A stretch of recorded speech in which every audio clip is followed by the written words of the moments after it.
Number. The unlikely recruit. Marcus Thompson had always been different from the other kids in his small village. At 17, he was shorter than most boys his age, with thick glasses that made his eyes look enormous. His hands shook slightly when he was nervous, which was almost always. The other teenagers would laugh when they saw him walking down the dusty main street, calling him names like Four Eyes and Shaky Hands. Life in Millbrook Village was simple but harsh. Most young men worked on farms or in the coal mines. The lucky ones might become apprentices to the village blacksmith or baker, but Marcus was too weak for farm work and too clumsy for delicate crafts. His father, a tired coal miner with permanently black fingernails, would often shake his head in disappointment. "What will become of you, boy?" his father would ask during dinner. Marcus's mother, Sarah, would gently defend her son. "He's smart, William. He reads books and knows things about the world beyond our village." But intelligence meant little in a place where survival depended on physical strength and practical skills. Marcus spent most of his time alone, reading old books he borrowed from the village priest or practicing with a wooden slingshot he had made himself. He had discovered he had an unusual talent for hitting targets, but he kept this secret to himself. One autumn morning, everything changed. A royal messenger arrived in the village, his horse's hooves thundering against the cobblestones. He wore the deep blue uniform of the king's service, with golden buttons that gleamed in the morning sun. Behind him rode a stern-looking officer with a feathered hat and a sword at his side. The messenger stood in the village square and unrolled a long scroll. His voice boomed across the gathered crowd. "By order of His Majesty the King, all young men between the ages of 16 and 20 are required to present themselves for military service. The kingdom faces threats from neighboring lands, and we need brave soldiers to protect our borders." Marcus felt his stomach drop. Military service meant leaving home. But worse than that, it meant facing ridicule from soldiers who would surely mock his appearance and weakness. He had heard stories about military training, brutal physical exercises, weapon handling, and combat practice. How could someone like him survive? That evening, his parents sat him down for a serious conversation. His father's expression was unusually gentle. "Son, I know this frightens you.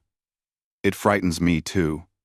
But sometimes, life forces us to do things we never thought possible." His mother held his hand. "You're braver than you think, Marcus. Remember when you saved little Emma from the well last year? You didn't hesitate to climb down that rope." Marcus remembered the incident. The 5-year-old daughter of the village baker had fallen into the old well behind her house. While the adults panicked and argued about what to do, Marcus had quietly tied a rope around his waist and descended into the darkness to rescue her. He hadn't thought of it as brave. It just seemed like the right thing to do. 3 days later, Marcus joined 20 other young men from nearby villages at the recruitment center. The building was intimidating. A large stone structure with tall windows and iron gates. Inside, military officers sat behind wooden tables, examining each recruit with calculating eyes. When Marcus's turn came, the recruiting officer looked him up and down with obvious skepticism. "Name? Marcus Thompson, sir. Age? 17, sir." The officer made notes on a piece of paper. "You look like you've never done a day's hard work in your life. What makes you think you can be a soldier?" 1. Marcus felt his face burn with embarrassment. Behind him, some of the other recruits snickered. He had always been honest, so he answered truthfully, "I don't know if I can, sir, but I'm willing to try." The officer raised an eyebrow. "At least you're honest. Most recruits lie about their abilities." He stamped Marcus's papers. "Report to Fort Garrison, next Monday. Don't be late." The week passed too quickly. Marcus said goodbye to his parents, packed his few belongings in an old cloth bag, and walked the 15 miles to Fort Garrison. The fortress was massive, with high walls and watchtowers that seemed to touch the clouds. Soldiers marched in perfect formation across the courtyard, their boots creating a rhythmic drumbeat against the stone. Marcus joined a group of about 50 new recruits in a large hall. They came from all over the kingdom, farm boys, blacksmith apprentices, merchant sons, and even a few from wealthy families. Most were bigger and stronger than Marcus. They looked confident and eager for the adventure ahead. A huge man with scars across his face entered the hall. He wore the uniform of a sergeant, with multiple stripes on his sleeves. His voice could probably be heard across the entire fort. Listen up. Recruits, I am Sergeant Iron. For the next 6 months, your pathetic lives belong to me. I will turn you from soft village boys into soldiers of the king's army. Some of you will succeed, others will quit and go home crying to your mothers. Which one will you be? He walked slowly among the recruits, examining each one. When he reached Marcus, he stopped and stared down at him. Marcus barely came up to the sergeant's chest. What do we have here? Sergeant Iron's voice dripped with sarcasm. Did someone bring their little brother by mistake? The other recruits burst into laughter. Marcus felt his cheeks burning, but he forced himself to look directly into the sergeant's eyes. No, sir. I'm here to serve. Sergeant Iron leaned closer, his breath hot against Marcus's face. Service requires strength, boy. Can those skinny arms even hold a sword? None. None. None. None. I don't know, sir, but I'm willing to learn. Something flickered in the sergeant's eyes. Not kindness exactly, but perhaps a hint of curiosity. We'll see about that. Everyone, get your gear and report to the barracks. Tomorrow, your real education begins. As the recruits filed out to receive their uniforms and equipment, Marcus overheard their conversations. Most were excited about learning sword fighting and battle tactics. Others worried about being away from home, but Marcus heard several comments about himself. Did you see that little guy with glasses? He won't last a week. I bet he's never even held a weapon before. This is going to be entertaining. I can't wait to see him try to keep up during training. That night, lying on his narrow bunk in the barracks, Marcus stared at the ceiling and wondered if he had made the biggest mistake of his life. Around him, other recruits snored or whispered quietly to their neighbors. He felt completely alone and more frightened than he had ever been. But deep in his heart, something else stirred alongside the fear. It was a small flame of determination that his mother had always insisted lived within him. Tomorrow would bring challenges he couldn't imagine. But Marcus Thompson was ready to discover what he was truly capable of achieving. Number the trial by fire. Dawn came too early at Fort Garrison. A bell clanged loudly through the barracks, jolting Marcus awake. Around him, other recruits groaned and stumbled out of their bunks. Marcus had barely slept, his mind racing with worries about the day ahead. Move it, move it, move it! Sergeant Iron's voice boomed through the building. You have 5 minutes to dress and get to the courtyard. Anyone who's late will run extra laps until they collapse. Marcus fumbled with his new uniform. Rough brown pants, a thick cotton shirt, and heavy leather boots that felt too big for his feet. His hands shook as he tried to lace the boots properly. By the time he finished, most of the other recruits had already left the barracks. He ran across the courtyard, his oversized boots making him stumble twice. The other recruits were already lined up in neat rows, standing at attention. Marcus quickly found an empty spot at the end of the back row, hoping to remain invisible. Sergeant Iron paced in front of them like a predator studying prey. Welcome to your first day of real military training. Today, we'll see what you're made of. We'll start with physical conditioning, move on to basic weapons training, and finish with target practice. He pointed to a grueling obstacle course set up across the training field. There were wooden walls to climb, ropes to swing across, heavy sandbags to carry, and a mud pit to crawl through. Everyone will complete this course. There's no time limit, but I will be watching every one of you. Your performance today will determine your placement in training groups. The strongest recruits went first. Marcus watched in amazement as a tall farm boy named Derek scaled the walls like a spider and swung across the ropes with ease. A blacksmith's apprentice named Robert lifted the heavy sandbags as if they weighed nothing. One by one, The recruits completed the course with varying degrees of success. Finally, it was Marcus's turn. As he approached the first obstacle, he heard snickers from the recruits who had already finished. "This should be good," someone whispered. 10 coins says he doesn't make it past the first wall," another voice added. Marcus tried to block out their words and focus on the wooden wall in front of him. It was 8 feet tall, with small handholds carved into the surface. He grabbed the first handhold and pulled himself up. His arms strained with the effort, and his glasses slipped down his nose, making it hard to see. Halfway up, his grip faltered. He slipped and fell to the ground with a thud, landing hard on his back. Laughter erupted from the watching recruits. Marcus felt tears of frustration sting his eyes, but he quickly wiped them away. He couldn't let them see him cry. "Get up, Thompson," Sergeant Iron barked. "Try again." Marcus stood up, brushed the dirt from his uniform, and approached the wall once more. This time, he took a moment to adjust his glasses and study the handholds carefully. He climbed slowly but steadily, forcing himself to focus on each movement.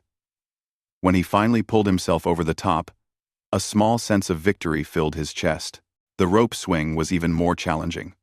The rope hung over a wide mud pit, and recruits had to swing across to reach a platform on the other side. Marcus grabbed the rope and tried to build up momentum, but his timing was off. He swung out over the pit, but couldn't reach the platform. Instead, he crashed down into the thick, cold mud. The laughter was louder this time. Marcus emerged from the mud pit covered from head to toe in brown slime. His glasses were completely coated, and he could barely see. Someone threw him a rag, and he cleaned his glasses as best he could.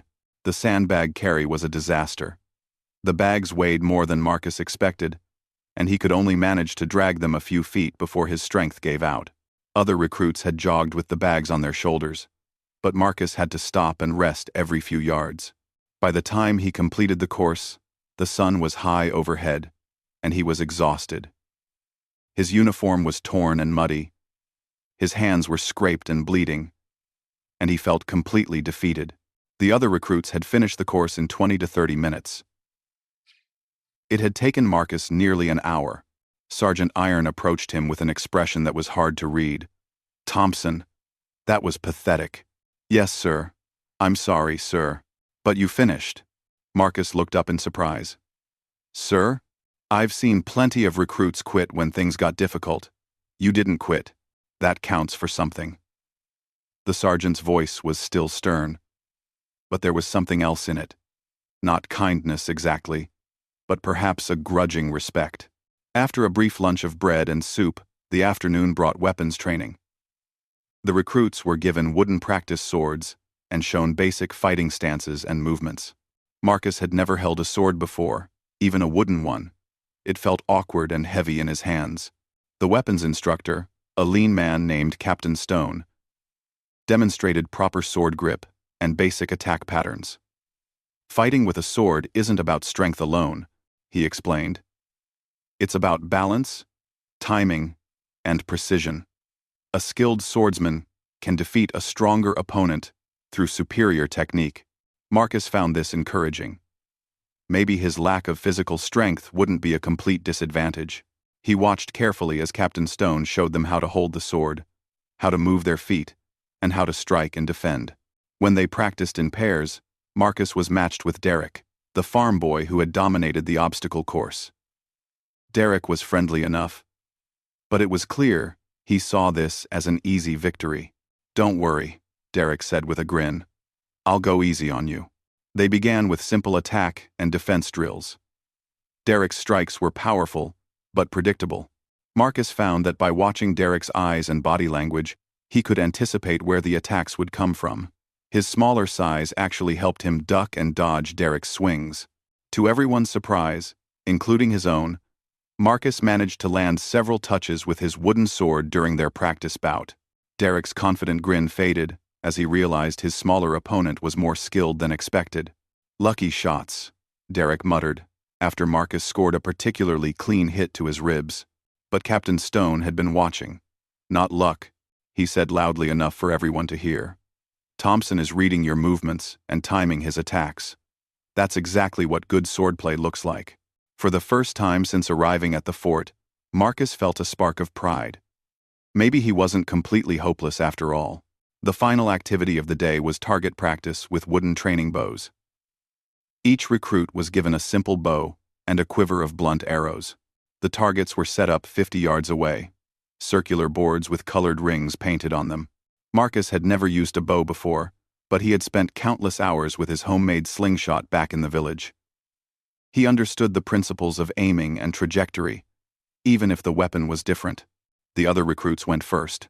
Most struggled to hit the target boards at all. A few managed to land arrows in the outer rings. Derek, despite his physical strength, couldn't seem to control the direction of his shots. When Marcus's turn came, he felt the familiar calm that always descended on him when he was focusing on a target. He ignored the snickers and whispered comments from the other recruits. He nocked an arrow, drew the bowstring back carefully, and aimed. His first shot struck the target board near the center. Not a perfect bullseye, but much better than most of the other attempts. His second shot was even better, landing in the red ring just outside the bullseye.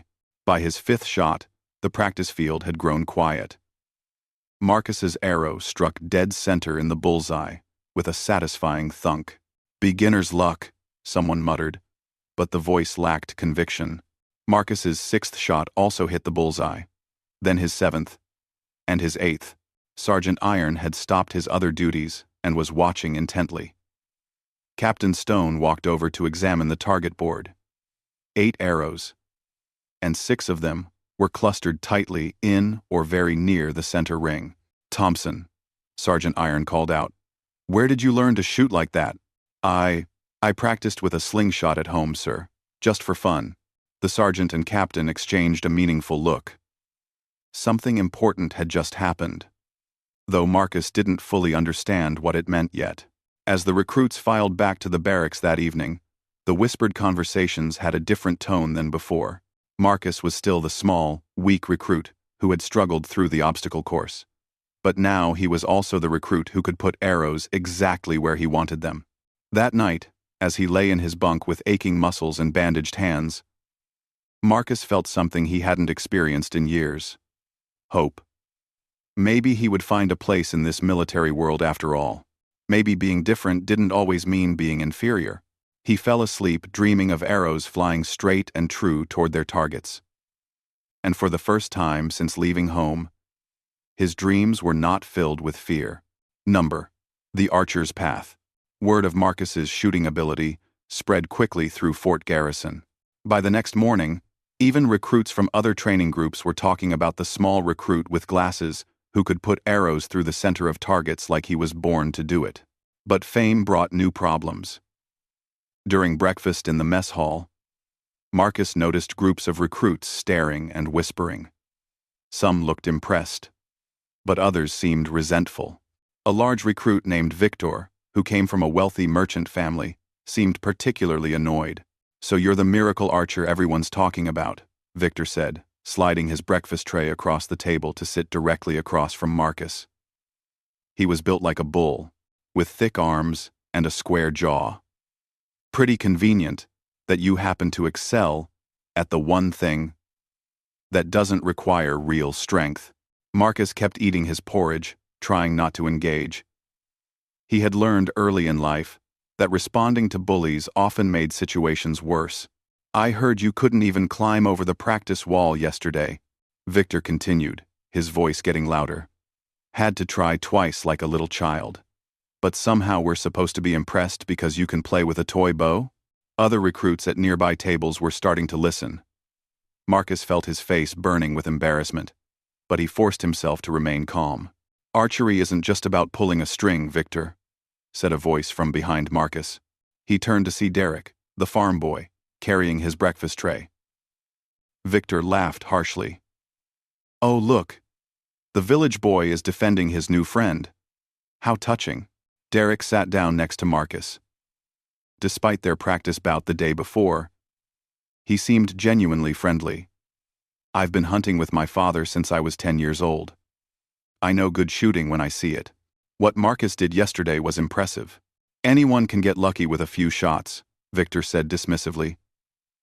Let's see him do it when it actually matters. When there's pressure. When people are watching. Marcus finally looked up from his porridge. What are you suggesting? Victor's eyes gleamed with malice. A competition. This Saturday during free time. You against me and whoever else wants to participate. Real shooting contest with real stakes. What kind of stakes? Derek asked suspiciously. Winner gets 50 silver coins from the other participants. And the loser? The loser admits in front of everyone that he doesn't belong in this army. End quote. 1-1. 1-1. 1-1. Marcus felt his stomach clench. 50 silver coins was more money than his family saw in a year. But the other part of the bet was terrifying. If he lost and had to admit he didn't belong, it would destroy any chance he had of succeeding in the military. That's not fair, Derek protested. Marcus has been here 2 days. Victor's been training for weeks, but Marcus surprised everyone, including himself, by speaking up. Victor grinned triumphantly. Excellent. This should be entertaining. News of the contest spread through the fort like wildfire. By evening, it seemed like every recruit and several officers had heard about the challenge.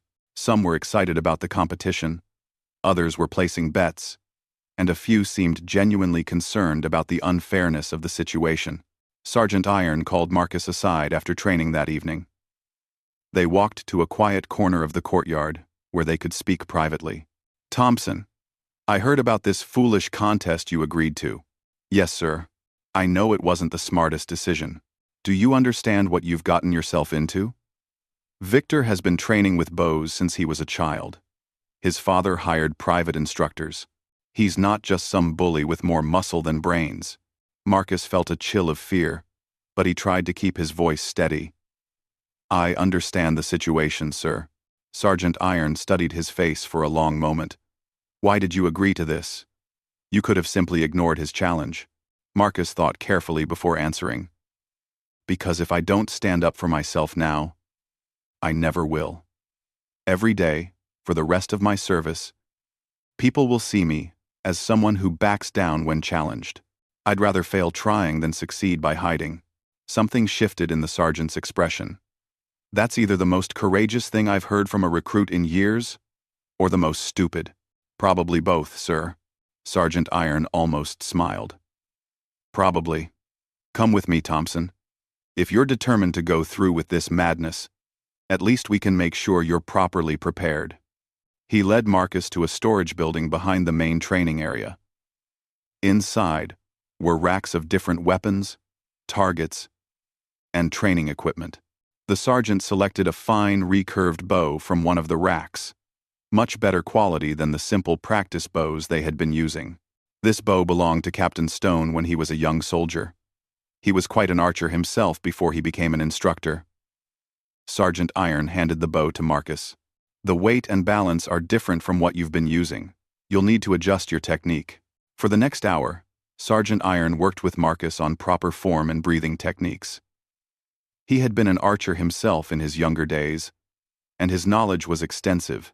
Marcus learned about wind compensation, different types of arrows, and how to maintain consistency under pressure. The physical aspects are important, the sergeant explained, but the mental game is what separates good archers from great ones.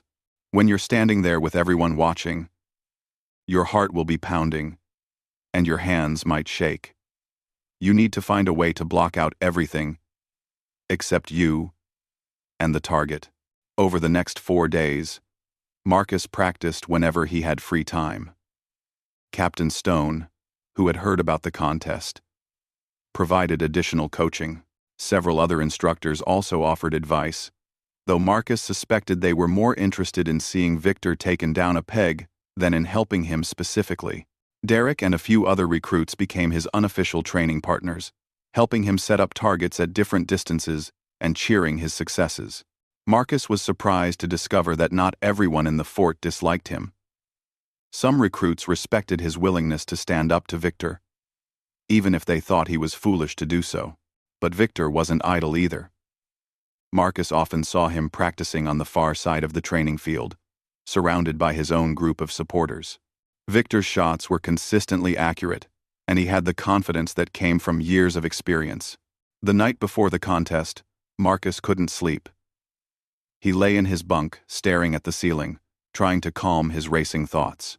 Tomorrow would determine not just whether he won or lost a competition, but whether he had any future at all in the military. Derek, who slept in the next bunk, whispered quietly, "You nervous?" "Terrified," Marcus admitted. "Good. My father always said, if you're not nervous before something important, you're probably not taking it seriously enough. What if I let everyone down? What if all the people who have been helping me wasted their time?" Derek was quiet for a moment. "My grandfather told me something once. He said, courage isn't about not being afraid. Courage is doing what needs to be done, even when you're scared. Tomorrow, just remember that you're not alone out there. A lot of people are rooting for you." Saturday morning dawned clear and bright. Marcus ate a light breakfast, his stomach too nervous to handle much food. Word had spread beyond just the recruits. He noticed several officers, and even some of the fort's permanent staff, gathering around the practice field. Victor arrived, looking confident and relaxed, carrying his own expensive bow and a quiver of perfectly crafted arrows. He was surrounded by supporters who were clearly expecting an easy victory. Captain Stone had set up the competition fairly. There would be 3 rounds at increasing distances: 50 yards, 75 yards, and 100 yards. Each contestant would shoot 5 arrows per round, and the highest total score would win. Besides Marcus and Victor, 3 other recruits had entered the contest. 2 were decent archers who might pose a real challenge, and 1 was clearly just there for the fun of participating. As the contestants lined up for the first round, Marcus tried to apply everything he had learned about mental preparation. He focused on his breathing, visualized his arrows flying true, and tried to block out the growing crowd of spectators. The first round began. Victor shot first, placing all 5 arrows in the target's scoring rings. His shooting was smooth and confident, and his supporters cheered enthusiastically. Marcus stepped up to the line, knocked his first arrow, and drew the bowstring back. The target seemed impossibly small, and he was acutely aware of dozens of eyes watching his every movement. He released the arrow. It struck the outer ring of the target. A scoring hit, but not a great start. His second shot was better, landing closer to the center. His third shot was better still. By his 5th shot, Marcus had found his rhythm. The arrow struck just outside the bullseye, and he heard surprised murmurs from the crowd. When the scores were tallied for the first round, Victor was in the lead, but Marcus was close behind. The contest was far from over. As they moved to the 75-yard line for the second round, Marcus felt some of his nervousness fade. He was still in the competition, still had a chance to prove himself, but he could see Victor preparing for the next round with the same calm confidence. And Marcus realized the real test was just beginning.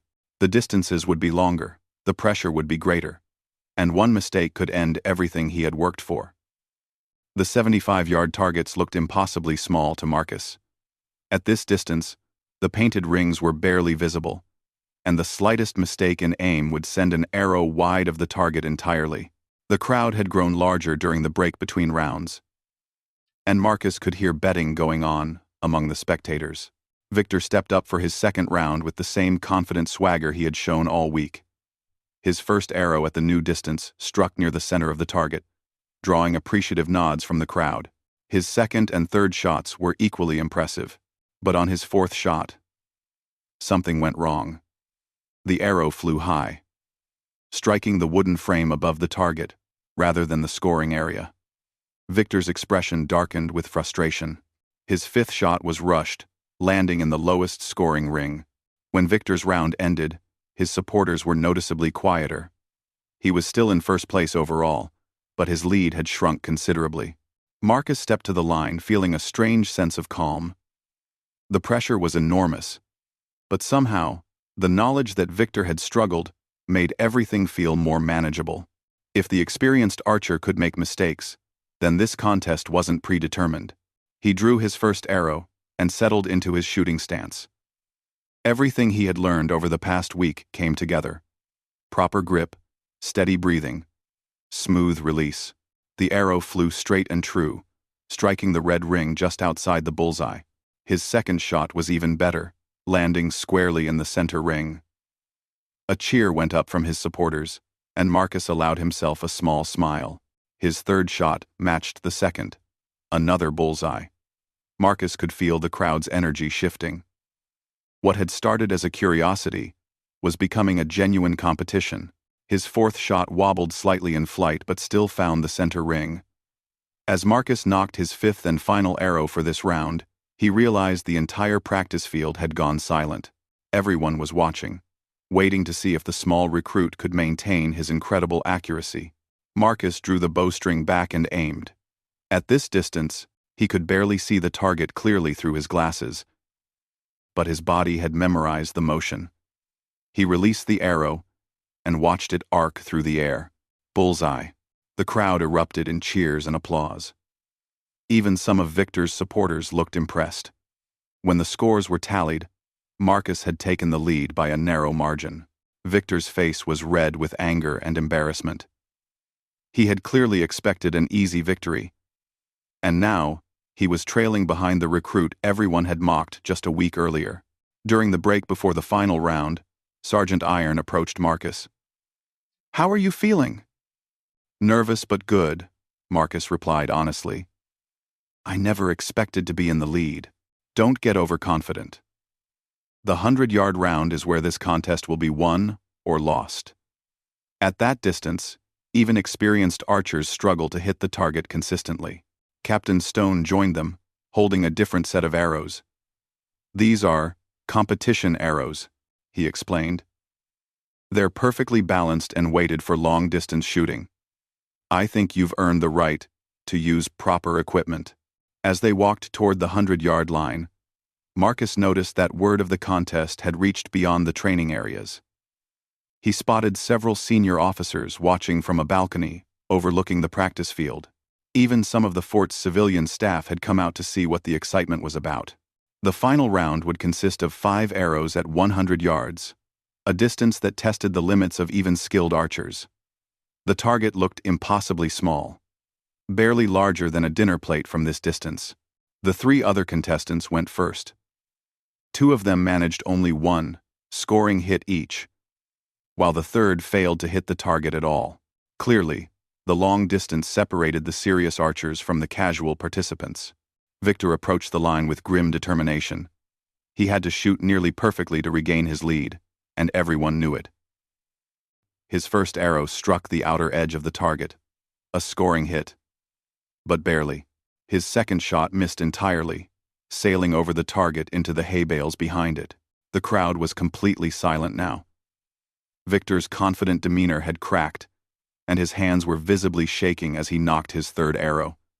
The shot went wide, missing the target by several inches. His fourth arrow found the target again, but in the lowest scoring ring, Victor had 1 arrow left, and he needed a perfect shot to have any chance of winning. He took longer to aim this time, drawing the bowstring back slowly and holding his position for several seconds before releasing. The arrow flew straight but dropped low at the last moment, striking the ground just in front of the target. Victor's shoulders slumped in defeat. Unless Marcus completely collapsed, the contest was over. Marcus stepped to the line knowing that he didn't need to shoot perfectly to win. Even mediocre shooting would be enough to secure victory. But something inside him rejected the idea of playing it safe. This was his moment to prove that he belonged here, and he wanted to do it in a way that left no doubt. He knocked his first arrow and settled into his stance. The target was so far away, it looked like a small dot. But Marcus had spent years hitting much smaller targets with his slingshot, often at considerable distances. This was just a larger version of what he had been practicing since childhood. His first arrow struck the target near the center. The crowd murmured appreciatively. His second shot was even better. A perfect bullseye that drew gasps from the spectators. Marcus felt completely calm now, as if he were alone on the practice field rather than performing in front of hundreds of people. His third arrow joined the first two, in the center ring. His fourth shot was slightly off-center but still scored highly. Marcus now had an insurmountable lead. But he wanted to finish strong. He drew his fifth and final arrow, took careful aim, and released it with a smooth, practiced motion. The arrow flew in a perfect arc, striking dead center in the bullseye with such force that it split one of his previous arrows down the middle. The crowd exploded in cheers and applause. Recruits who had mocked Marcus just a week earlier were now shouting his name and clapping him on the back. Even some of Victor's supporters were applauding the incredible shooting display they had just witnessed. Sergeant Iron was beaming with pride as he announced the final scores. Marcus had won by a margin so large that it wasn't even close. More importantly, he had done it under pressure, in front of hundreds of people, with everything on the line. Victor approached him after the contest ended, his earlier hostility replaced by grudging respect. "I owe you an apology," he said quietly. "I underestimated you, and I was wrong to challenge your place here. That was some of the finest shooting I've ever seen." Marcus accepted the apology graciously. He had learned that victory was sweeter when it brought respect rather than resentment. But the most meaningful moment came when Captain Stone approached him with several senior officers. "Thompson," Captain Stone said formally, "I've been authorized to offer you a choice. You can continue with standard recruit training, or you can transfer to specialized archer training. The kingdom has need of expert marksmen, and your abilities are exactly what we're looking for." Marcus looked around at the crowd, still celebrating his victory. Derek was grinning proudly. Sergeant Iron was nodding encouragingly. And even recruits who barely knew him were looking at him with new respect. "What would specialized training involve?" Marcus asked. One of the senior officers stepped forward. "Advanced weapons training, tactical instruction, and eventually assignment to elite units. Archers of your caliber are rare, and the kingdom values them highly." Marcus thought of his parents back in the village, of all the people who had told him he would never amount to anything. He thought of the long journey from being the mocked weakling to standing here as a recognized expert in his field. "I accept." As the crowd began to disperse and the excitement of the day wound down, Marcus realized that his life had changed forever. He was no longer just a recruit trying to survive basic training. He was now someone with a special skill. Someone the military valued. Someone who had earned his place through merit, rather than accident of birth. The small, weak boy from Millbrook Village was gone. In his place stood someone new. Someone who had found his calling and proven his worth in the most public way possible. But Marcus also knew that this was just the beginning. Real challenges lay ahead. And the skills that had served him well in a training competition would need to be proven in situations far more dangerous than anything he had yet faced. The elite training. Marcus's transfer to specialized archer training brought him to a completely different part of Fort Garrison. The elite training compound was smaller, but more intense than the general recruit areas. Here, everything was focused on creating master marksmen who could serve in the kingdom's most important military units.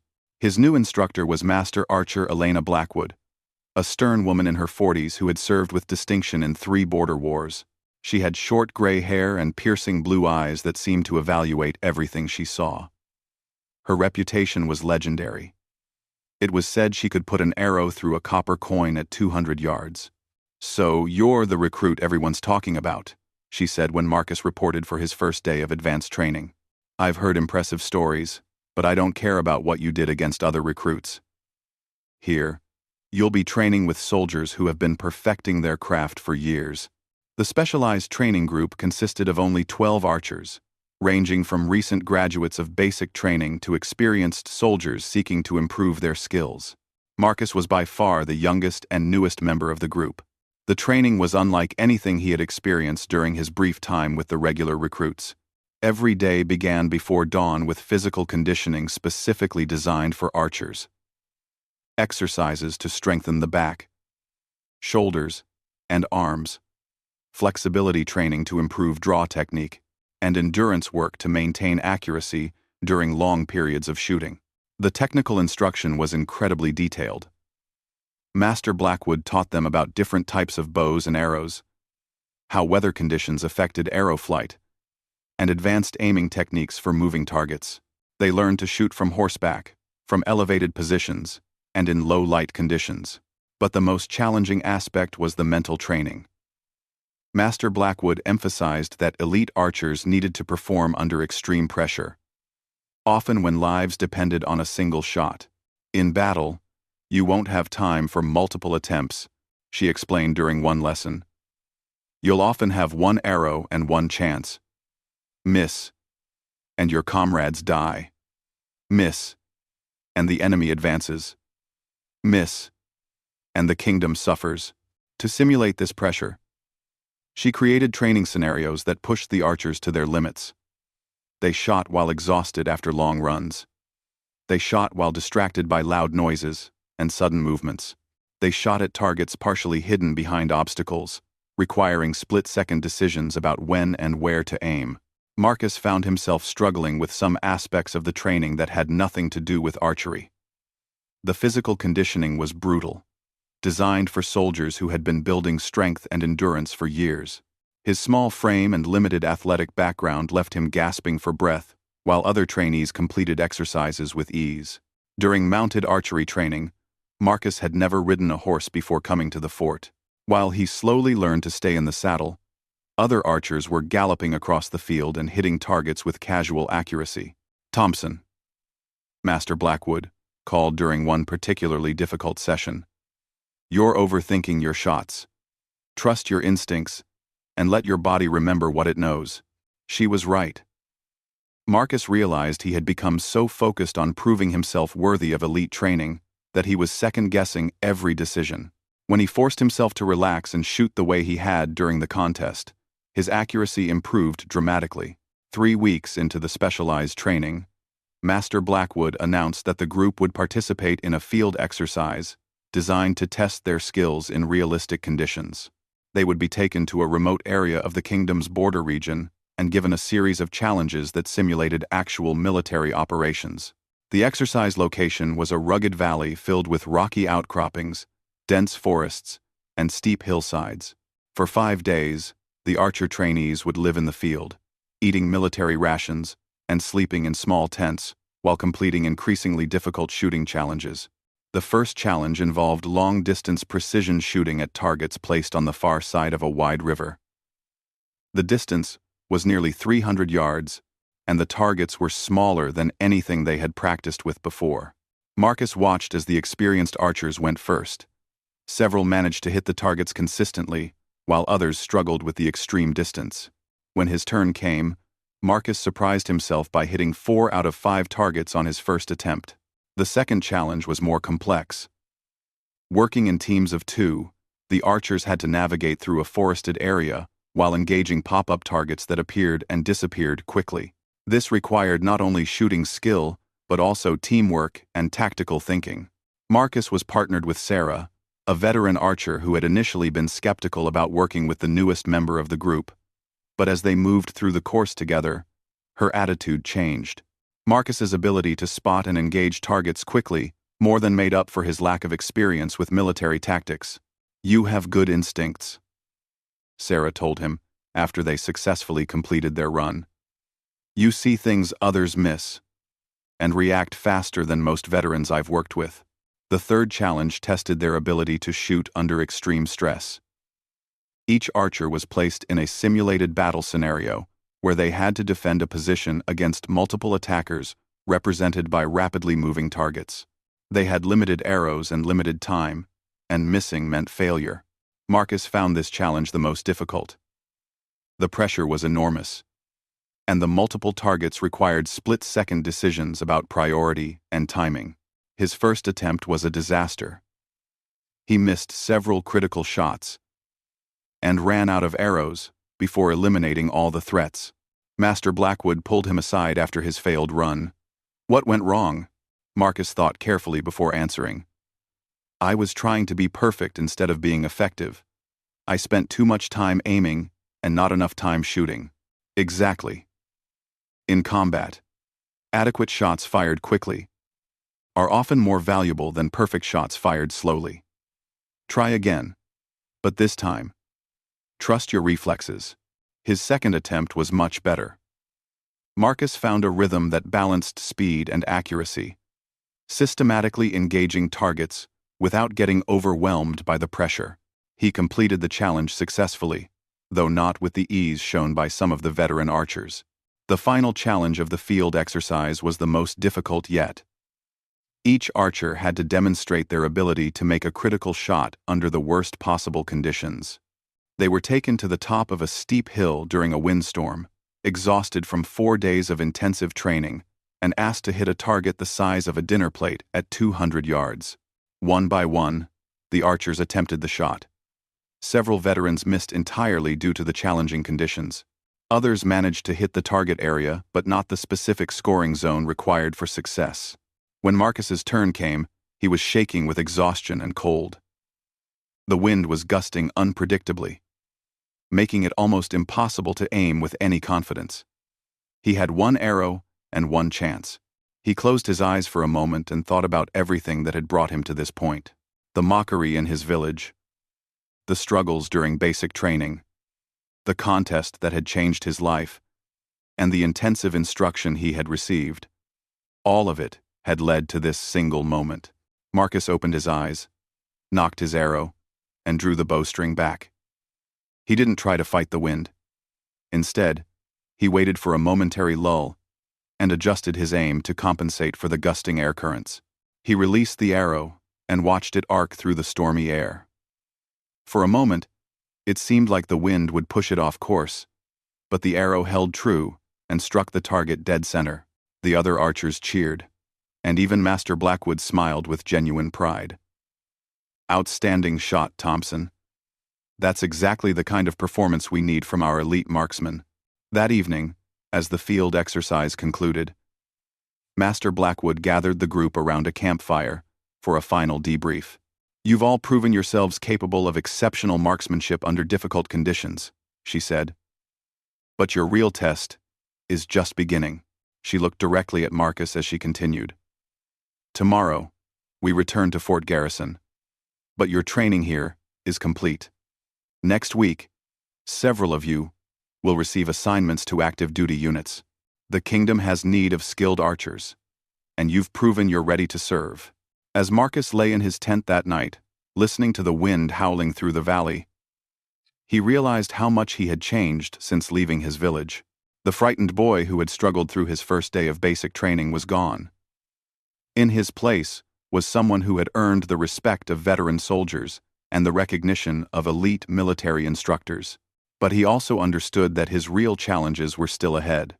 Training exercises and field simulations were one thing. Actual military service would be something entirely different. Soon, he would be using his skills in situations where the stakes were real, and the consequences of failure could be measured in human lives. The thought was both terrifying and exhilarating. Marcus had found his calling, proven his worth, and earned his place among the kingdom's elite archers. Now it was time to discover what that truly meant. Number the royal assignment. Marcus's assignment came in the form of an official royal decree delivered to Fort Garrison by a messenger wearing the deep blue and gold colors of the king's household. Master Blackwood summoned him to her office immediately after the document arrived. Thompson, you've been selected for a very special assignment, she said, her voice carrying a mixture of pride and concern. You're being transferred to the Royal Guard as a specialist archer. Marcus felt his heart skip a beat. The Royal Guard was the most elite military unit in the kingdom, responsible for protecting the king and his family. Members of the Royal Guard were selected from the very best soldiers in the entire army. Are you certain, Master Blackwood? I've only been in specialized training for a month. The selection wasn't mine to make, she replied, handing him the official document. This comes directly from Captain Marcus Steele, commander of the Royal Guard. Apparently, word of your abilities has reached the highest levels of military command. Marcus read the decree with amazement. He was being assigned, not just to the Royal Guard, but to a newly formed unit of specialist marksmen, whose job would be to provide long-range protection for royal family members during public appearances and official functions. This is an extraordinary opportunity, Master Blackwood continued. But it also comes with extraordinary pressure. The Royal Guard doesn't tolerate mistakes or failures. You'll be working alongside soldiers who have served with distinction for decades.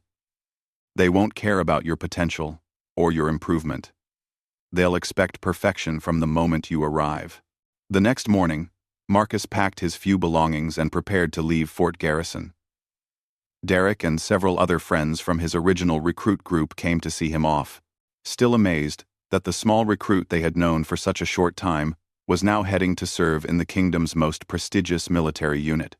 "Remember us when you're protecting kings and princes," Derek joked. But Marcus could see genuine pride in his friend's eyes. The journey to the royal capital took 2 days by military transport. Marcus traveled with supply wagons and mail carriers, giving him time to think about the enormous change his life was about to undergo. Just months ago, he had been a mocked village boy with no prospects. Now, he was heading to serve in the most important position a soldier could achieve. The royal capital was unlike anything Marcus had ever seen. The city sprawled across several hills, with magnificent buildings, wide streets, and thousands of people going about their daily business. At the center of it all stood the royal palace, a massive complex of towers, courtyards, and walls that seemed to touch the sky. The Royal Guard headquarters was located within the palace complex, but in a separate building that housed training facilities, armories, and barracks for the guard members. Marcus reported to the main office, where he was met by a stern-faced sergeant who looked him up and down with obvious skepticism.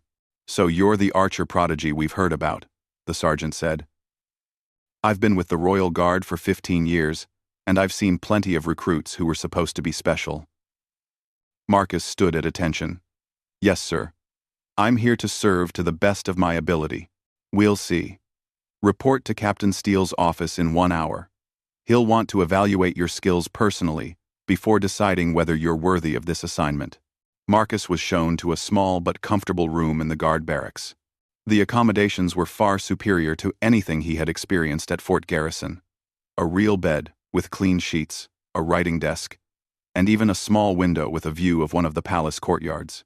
An hour later, he presented himself at Captain Steele's office. The captain was a tall, distinguished man with graying temples and the bearing of someone accustomed to command. His office walls were covered with commendations, battle maps, and portraits of the royal family he had sworn to protect. "Thompson," Captain Steele said, looking up from a stack of papers on his desk. "I've read your training reports and heard impressive accounts of your abilities, but the Royal Guard requires more than just shooting skill. We need soldiers who can think under pressure, adapt to changing situations, and function as part of a team. Are you prepared for that level of responsibility?" "Yes, sir.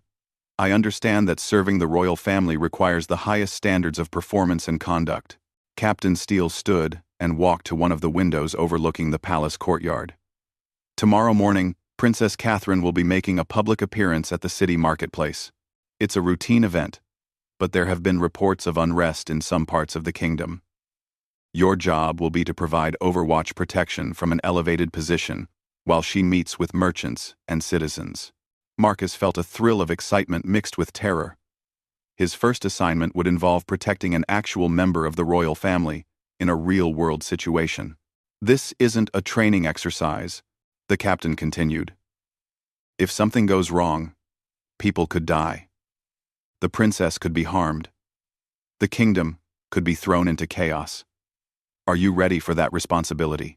"Yes, sir. We'll see. Report to Master Archer Collins at dawn for your final briefing and equipment assignment." That evening, Marcus lay in his new bed trying to calm his racing thoughts. Tomorrow, he would be responsible for protecting Princess Catherine, the king's youngest daughter, who was beloved by the people for her charitable work and kind nature. The weight of that responsibility was almost overwhelming. He thought about his parents back in Millbrook Village, who probably had no idea their son was now serving in the Royal Guard. He thought about the villagers who had mocked him and said he would never amount to anything. Most of all, he thought about the long journey that had brought him from that frightened recruit to this moment. Dawn came quickly. Marcus reported to Master Archer Collins, a veteran marksman who would be overseeing the security detail. Collins was all business, as he explained the day's mission. "The princess will spend 3 hours in the central marketplace," Collins said, spreading out detailed maps and photographs.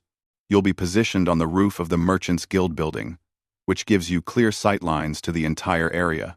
Your primary responsibility is to watch for any potential threats and be ready to neutralize them if necessary." Collins handed Marcus a specially crafted longbow and a quiver of razor-sharp arrows. "These are military-grade weapons, not training equipment.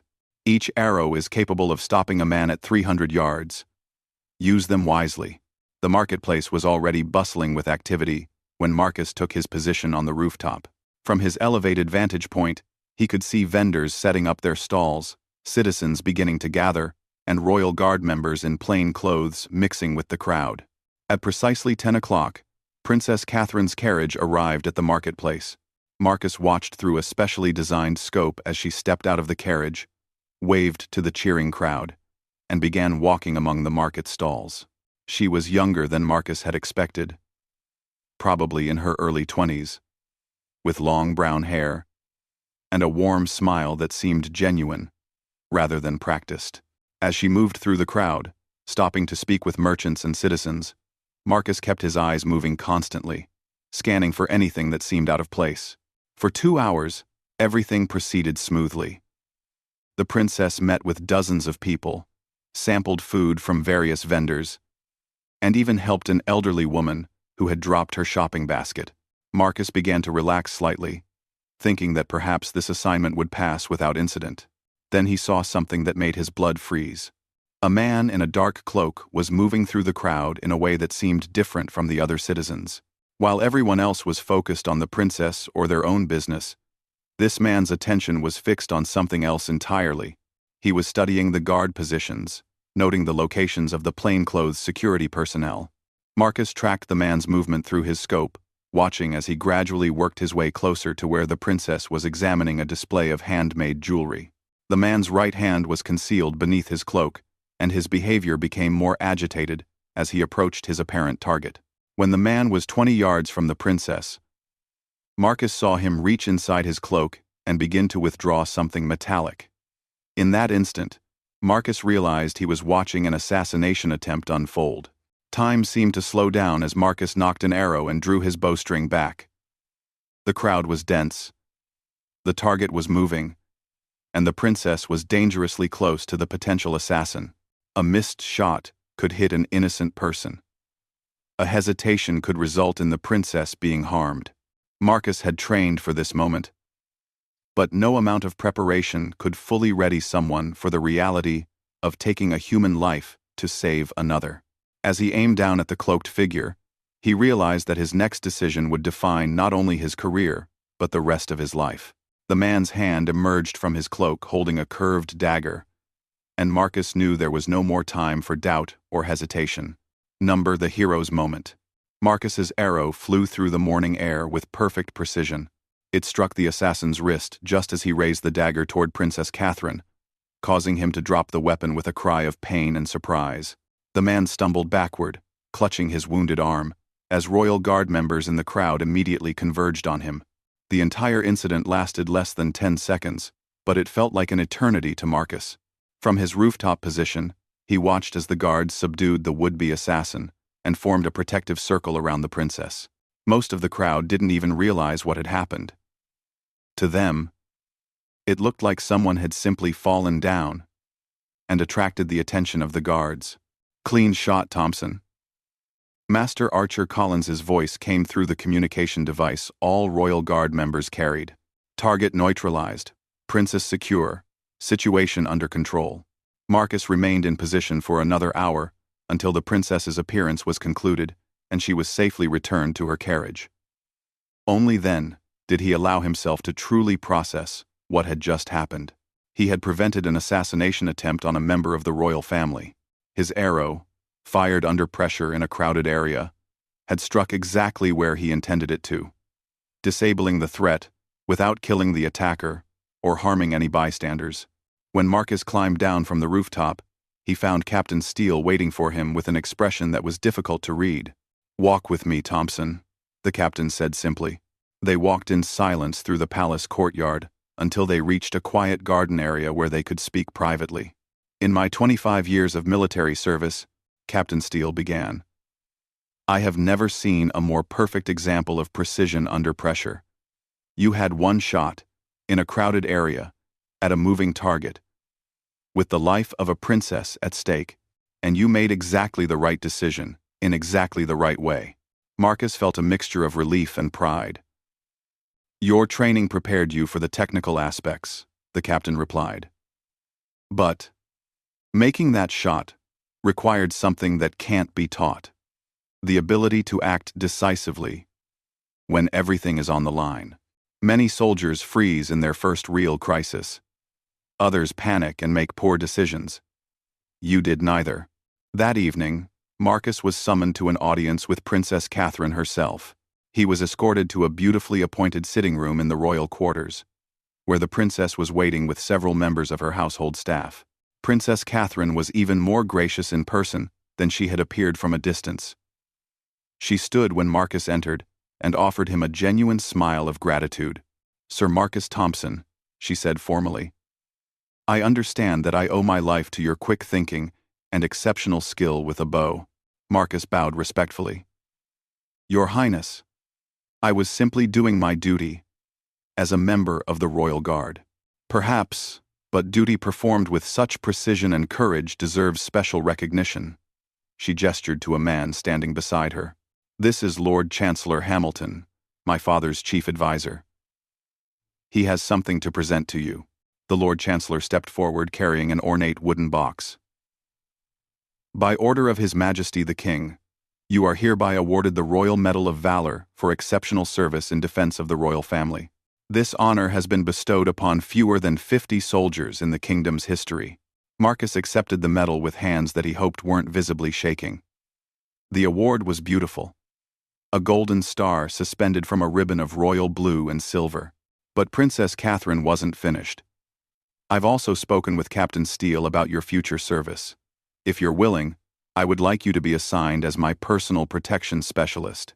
Your duties would involve planning security for all my public appearances and providing overwatch protection during official functions." Marcus was stunned. Being assigned as personal protection for a member of the royal family was one of the highest honors a soldier could achieve. "I would be deeply honored to serve in that capacity, Your Highness." "Excellent. Captain Steele will provide you with additional details about your new responsibilities." As the audience concluded and Marcus was escorted back to his quarters, he reflected on the incredible journey that had brought him to this moment. Less than a year ago, he had been a mocked village boy with no prospects and no confidence. Now he was a decorated Royal Guard member, with a personal assignment to protect a princess. But perhaps the most meaningful moment came the next morning, when he received a letter that had been forwarded from Fort Garrison. The handwriting was his mother's, though someone else had obviously helped her with the spelling and grammar. "My dear son," the letter read, "word has reached our village about your service with the Royal Guard and your heroic actions in protecting Princess Catherine. Your father and I are so proud of you that we can hardly find words to express our feelings.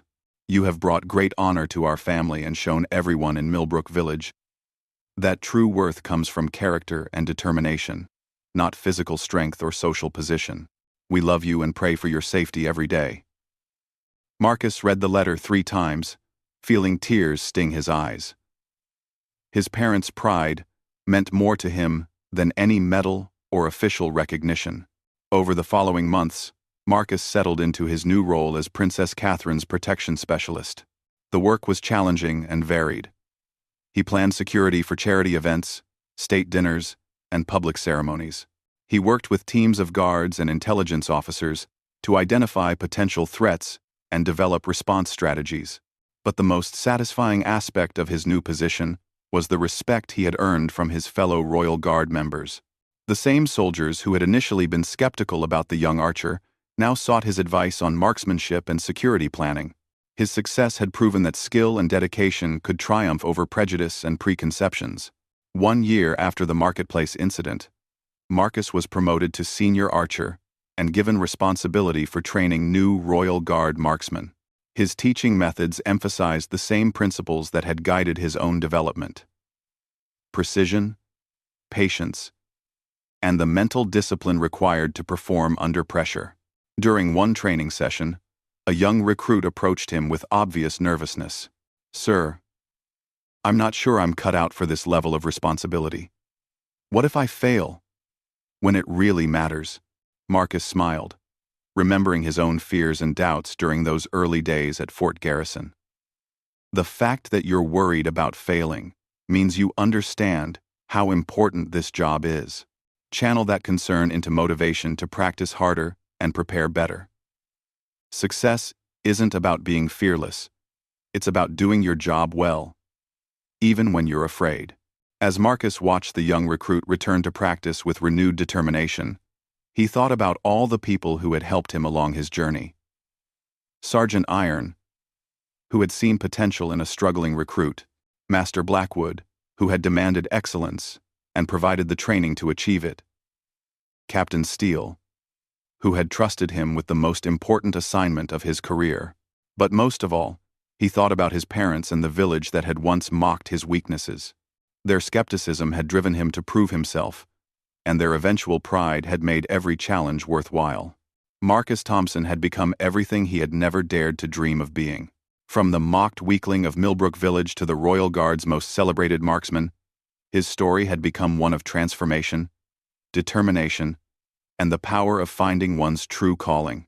As he stood in the palace courtyard, watching new recruits practice their marksmanship skills, Marcus realized that his greatest victory wasn't the medals he had earned or the titles he held.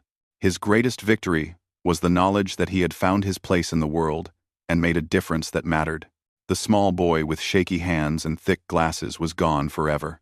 In his place stood a man who had proven that true strength comes from within, and that anyone with enough determination can rise above the circumstances of their birth to achieve greatness. Marcus's journey from mockery to honor was complete, but his story of service and excellence was just beginning. In the years to come, he would train countless new archers, protect the royal family through numerous threats, and become a legend whose tale would inspire future generations of soldiers who felt like they didn't belong. Sometimes, the most unlikely heroes are the ones who change the world.